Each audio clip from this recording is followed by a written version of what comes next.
Assalamualaikum warahmatullahi wabarakatuh. Oke, sebelum dilanjut ceritanya seperti biasa bantu dulu tekan tombol like dan berkomentar Tuan dan Nana.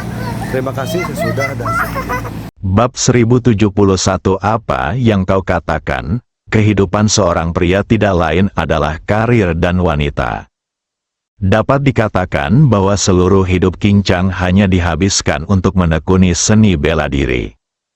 Tunangannya Zhao Mengchen pada akhirnya tidak menjadi wanitanya, dan bahkan menikahi Ji Guanghui, seorang pria yang tidak menguasai seni bela diri. Namun, King-Chang tidak membalas atau membunuhnya. Malah, karena pukulan dari insiden ini, ia bahkan menyerahkan jabatannya sebagai pemimpin masa depan Longtang. Hasilnya adalah Anda kehilangan cinta dan karir Anda. Dia menjadi pecundang total di mata orang lain. Dia selalu memiliki hati yang sangat rumit. Dia bahkan tidak pernah berani memikirkan bagaimana orang lain akan menilainya. Tapi hari ini, Ji Fei memberinya evaluasi. Pria yang menopang langit. Itulah pria yang berdiri tegak dan bangga. Ini adalah evaluasi yang tinggi. Evaluasi ini membuatnya bangga. Evaluasi ini membuatnya bangga. Pada satu titik, bahkan bagian terlembut hati King-Chang pun tersentuh. Hidupnya berharga, dia tidak membuat kesalahan dalam membantu Ji Fei, anak itu. Hahaha, seorang pria yang mengangkat langit, omong kosong, dia hanya pria yang diselingkuhi. Gu Qingzong melihat Ji Fei telah tiba dan sekarang dia tidak punya kesempatan lagi. Dia kecewa, marah, dan tidak berdaya, jadi dia meraung marah. Zhao Mengchen melangkah maju dan berkata, "Apa maksudmu dengan suami yang tidak setia? Kamu, Gu Qingzong, yang punya pikiran kotor. Meskipun aku menikah dengan Ji Guanghui saat itu, bukankah King-Chang masih melindungiku? Bukankah dia menyelamatkanku?" Ini menunjukkan bahwa King-Chang tahu bahwa ada jenis cinta yang disebut melepaskan. Engah, Gu Qingzong hampir muntah darah karena marah. Brengsek, apakah Anda akan menyanyikan beberapa baris lagi nanti? Cinta macam apa yang disebut melepaskan? Sebaliknya, apa yang kau lakukan? Kau tergila-gila padaku. Lalu kau mengejarku. Saat kau tak punya kesempatan. Kau berkomplot melawanku dan Guanghui di belakang kami. Saat kami dalam kesulitan, kau berdiri dan berpura-pura menyelamatkanku.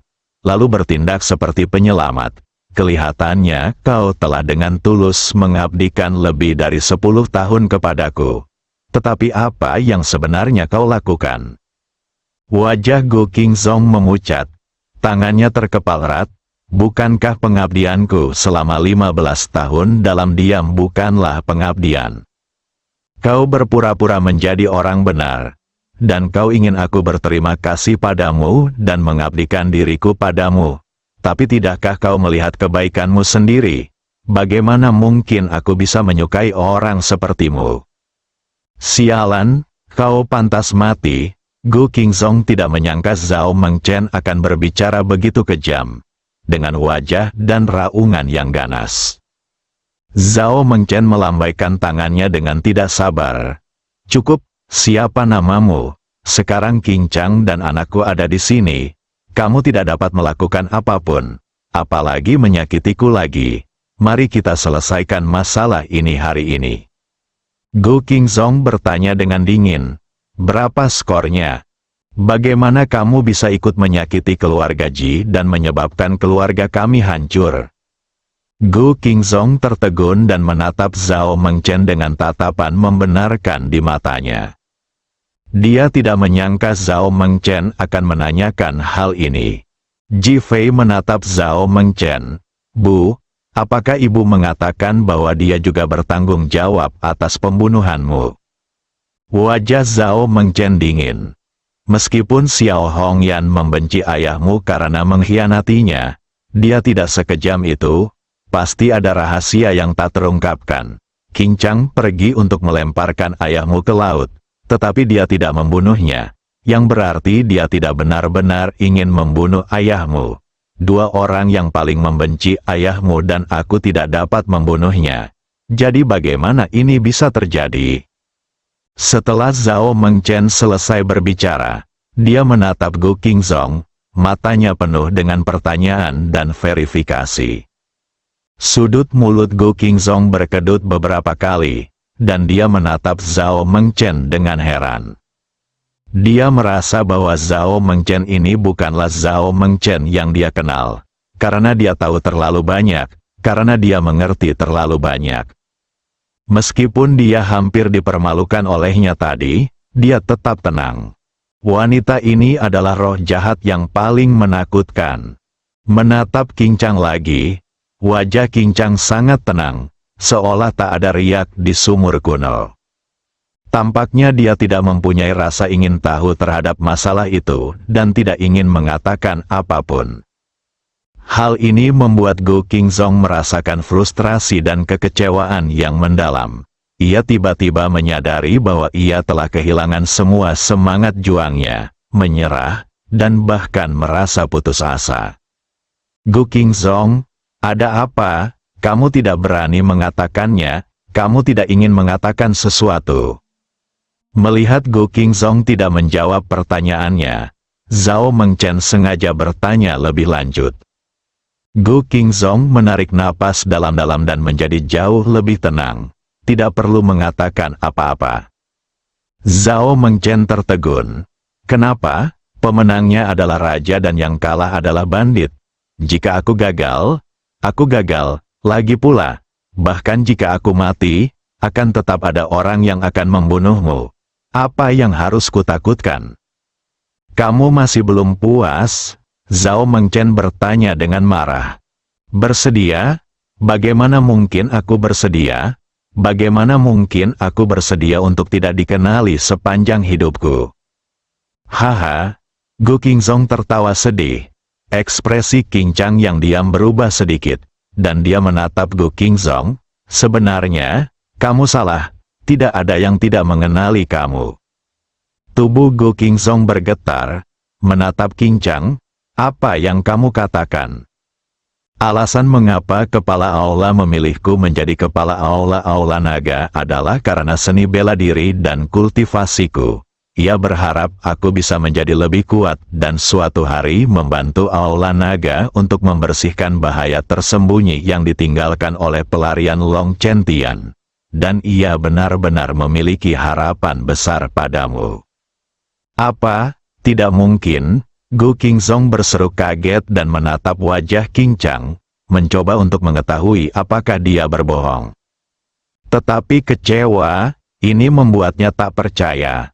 Qing Chang menatap ke kejauhan. Aku tidak berbohong padamu. Dibandingkan denganmu, aku lebih jujur dan lebih setia. Aku lebih seperti Long Aotian. Orang sepertiku cocok menjadi pedang tajam balai naga, bukan orang yang mengendalikan kemajuan balai naga. Kaulah orang seperti itu. Tidak, Gu Qingzong berseru dan mundur 2 langkah. Dia tidak bisa menerima bagaimana orang lain menempatkannya karena dia tidak pernah berani membayangkannya.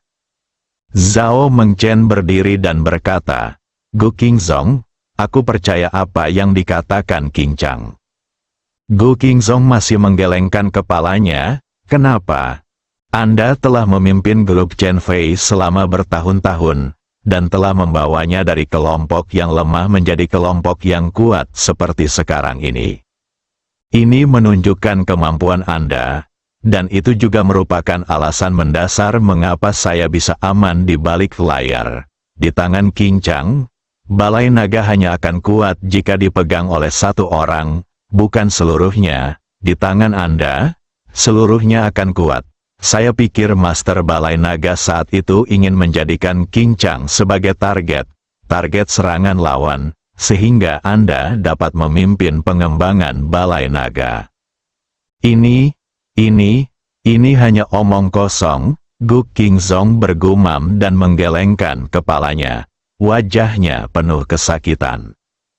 Dia sedikit bingung, dia sedikit sedih, karena jika itu benar, maka dia telah melakukan kesalahan besar dan telah menghancurkan masa depannya sendiri.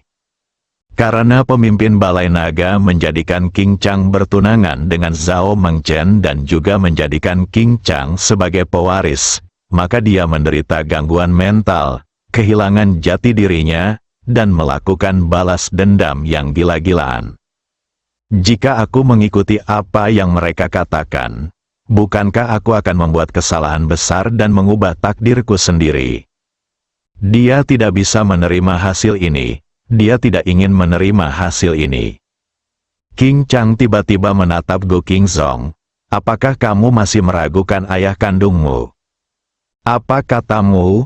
Go Kingzong menatap King Chang. Bab 1072 Penyesalan Go Kingzong, ayah biologis. Siapa ayah kandungnya? Dia tidak tahu. Ia selalu merasa bahwa dirinya adalah seorang yatim piatu. Seorang yatim piatu yang diabaikan oleh semua orang. Hari ini King Chang benar-benar berbicara tentang ayah kandungnya, dan yang ia maksud adalah pemimpin Aula Naga. Hal ini membuat Go Kingzong merasakan kepalanya berdengung, dan dia merasa seperti sedang bermimpi. Siapa ayahku? Go Kingzong bertanya dengan penuh semangat. Itu adalah Master Balai Naga yang terakhir. King Chang memberikan jawabannya. Tubuh Go Kingzong gemetar, dan dia terus mundur. Berdebar, Go Kingzong akhirnya duduk di tanah, menatap King Chang dengan tatapan tak percaya. Dia menggelengkan kepalanya dengan panik. Tidak mungkin, sama sekali tidak mungkin. Kau berbohong padaku. Berbohong padaku. King Chang menatap ke langit dan mendesah. Ini adalah kebenaran. Kalian semua berbohong padaku, Go Kingzong meraung. Ini juga alasan mengapa aku menyerah menjadi pemimpin Dragon Hall. King Chang mengatakan sesuatu yang mengejutkan lagi. Go Kingzong, King Chang, ayahmu ingin memberiku Master Balai Naga dan mengatur pernikahan antara aku dan Zhao Mengchen. Kau membenci semua ini. Jadi kau mulai menjadi gila dan mulai merencanakan untuk membunuh Master Balai Naga. Pada akhirnya, kau meracuninya hingga mati.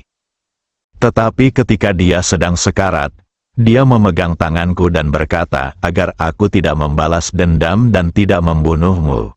Dia juga memintaku untuk mengampuni nyawamu 2 kali. Kepala Aula memperlakukanku seperti putranya sendiri. Tetapi aku tidak bisa melakukan apapun untuknya. Penyesalan batin ini membuatku merasa sangat tidak nyaman. Dan pada saat itu, Zhao Mengchen dan Ji Guanghui kebetulan bersama. Di bawah rangsangan ganda, aku menjadi putus asa dan melepaskan posisi Master Balai Naga. Aku pergi karena aku ingin memberimu kesempatan untuk tumbuh dan berlatih di posisi Master Balai Naga. Tetapi aku tidak menyangka bahwa kau juga melepaskan posisi Master Balai Naga. Ketika Go Kingzong mendengar kata-kata King Chang, dia merasa pusing dan kosong, dan gelombang kepahitan bergolak di perutnya. Dia tahu semua yang telah terjadi, kecuali bahwa kepala Aula adalah ayahnya. Dia melarikan diri karena khawatir akan dibunuh oleh orang-orang di Longtang karena balas dendam. Namun hasilnya justru sebaliknya. King Chang memintanya untuk mengambil alih jabatan kepala Aula. Pergi ke arah yang berlawanan. King Chang, kau berbohong padaku. Sebenarnya, kau adalah putra dari Master Balai Naga. Go Kingzong meninggikan suaranya dan berteriak. Tidak berani menghadapinya, tetapi ingin memverifikasinya. Ji Fei berkata, Go Kingzong, kau benar-benar bodoh. Jika King Chang adalah putra Master Balai Naga dan ayahnya terbunuh, bukankah dia akan membunuhmu untuk membalas dendam? Dan terakhir kali di konferensi bela diri kota Ningjiang, aku sudah memasang jebakan untuk membunuhmu, tetapi King Chang memohon padaku untuk tidak membunuhmu. Kalau tidak, bagaimana mungkin kau punya kesempatan hari ini? Go Kingzong berdiri di sana dengan lesu. Wajahnya benar-benar terkuras energi dan semangatnya. Perkataan Ji Fei benar-benar menyadarkannya, jika King Chang adalah putra dari Master Balai Naga, Bagaimana mungkin dia tidak membalaskan dendam ayahnya? Bagaimana mungkin dia bisa melepaskan jabatan sebagai Master Balai Naga? Apakah saya ditipu? Ekspresi wajah Gu Qingzong terus berubah. Dia terus berpikir. Gu Qingzong, kamu harus memikirkannya dengan tenang. Aku melepaskan posisi pewaris dan kepala Balai Naga, dan pergi ke kota Ningjiang untuk menjadi murid Zhou Tianfang. Aku menjadi murid yang keterampilan bela dirinya lebih tinggi dari gurunya. Aku mempermalukan statusku dan menurunkan nilaiku. Tidak bisakah kamu melihat bahwa aku hanya ingin menjauhi yang benar dan yang salah sepenuhnya? Qing Chang mengingatkan lagi. Tubuh Gu Qingzong bergetar tak henti-hentinya, dan dia bahkan menutupi kepalanya erat-erat dengan tangannya. Dia tidak dapat menerima kenyataan ini. Dia kehilangan akal sehatnya karena tidak mampu mengambil alih posisi pemimpin Balai Naga. Pada saat inilah dia bertemu dengan saudara Long, yang mengatakan bahwa dirinya diperlakukan tidak adil dan bahkan berspekulasi bahwa Qing Chang adalah putra pemimpin Balai Long. Atas spekulasi dan arahan saudara Long, ia akhirnya membunuh pemimpin Long Tang. Kemudian, untuk melarikan diri, ia memasuki jalan Suzong sebagai sulong dan menjadi pembunuh atas pengaturan saudara Long. Namun, karena seni bela dirinya yang luar biasa dan kemampuannya yang luar biasa, ia menjadi jauh lebih bebas. Dalam beberapa tahun terakhir, ia pada dasarnya mengabaikan urusan Suzong Len dan lebih fokus pada grup Chen Fei, mencoba untuk menghangatkan hati Zhao Mengchen. Bertahun-tahun telah berlalu, dan saya masih belum melakukannya. Hari ini dia merasa menjadi korban terbesar dan orang yang paling menyedihkan. Dia ingin marah, mengamuk, dan membunuh orang dengan gila-gilaan. Tetapi yang tidak saya duga adalah segalanya tidak seperti yang saya bayangkan. Dia membunuh ayahnya sendiri dan menghancurkan masa depannya sendiri. Jabatan pemimpin Dragon Hall yang semula agung dan berkuasa, memang seharusnya berada dalam jangkauannya. Namun, ia justru menjadi seorang pembunuh bagi organisasi seperti Suzong Len. Mulia berubah menjadi hina, pahlawan yang berubah menjadi pembunuh. Betapa menyedihkannya hal ini. Betapa konyolnya ini. Ini adalah ironi paling menyedihkan dalam kehidupan. Ini adalah kesalahpahaman yang paling lucu dalam hidup. Namun kesalahpahaman ini tidak dapat diubah lagi. Kesalahpahaman ini telah mengubah suaranya. Sekarang dia ditakdirkan untuk menjadi bahan ejekan terbesar, bahan penderitaan terbesar, dan bahan penderitaan terdalam dalam hidupnya. Gu Qingzong tampak tertegun karena keterkejutan itu, atau lebih tepatnya seperti dia telah melupakan segalanya dan hanya berdiri di sana dengan bodoh. Suasananya sunyi, Didi, tiba-tiba, sebuah alarm berbunyi di tubuh Gu Qingzong. Alarm yang tajam dan menusuk itu berbunyi, mengejutkan semua orang. Ji Fei langsung bergerak ke sisi ibunya, melindungi Zhao Mengchen di belakangnya, dan bergerak mundur. Qing Chang juga menatap Gu Qingzong dengan mata serius. Apakah kamu masih ingin meledakkan bahan peledak di tubuhmu? Ada ekspresi rumit di wajah Gu Qingzong. Dia tampak sangat bimbang dan tampak sulit baginya untuk mengambil keputusan. Gu Qingzong, sudah waktunya untuk kembali. Kamu telah melakukan begitu banyak kesalahan. Apakah kamu ingin terus melanjutkan jalan ini? Zhao Mengchen berbicara dengan sungguh-sungguh. Ji Fei juga melihat ke arah Gu Qingzong. Di sini, bahkan jika kamu meledakkan bahan peledak, mustahil untuk melukai kami. Kami semua bisa melarikan diri. Gu Qingzong menatap Qing Chang dengan ekspresi yang bertentangan. Aku tidak punya muka untuk menemui siapapun lagi. Qing Chang menggelengkan kepalanya. Alasan mengapa aku tidak membunuhmu adalah, di satu sisi, karena kepala Allah, dan di sisi lain, Karena aku selalu merasa bahwa akan ada hari ketika kau akan kembali. Ketika kau kembali, itu akan menjadi hari ketika kau akan dapat bertobat dan memulai hidup baru. Gu Qingzong tertegun dan menatap Qing Chang. Apakah kamu benar-benar percaya padaku? Qing Chang mengangguk. Aku percaya padamu, sama seperti kepala balai tua itu percaya padamu.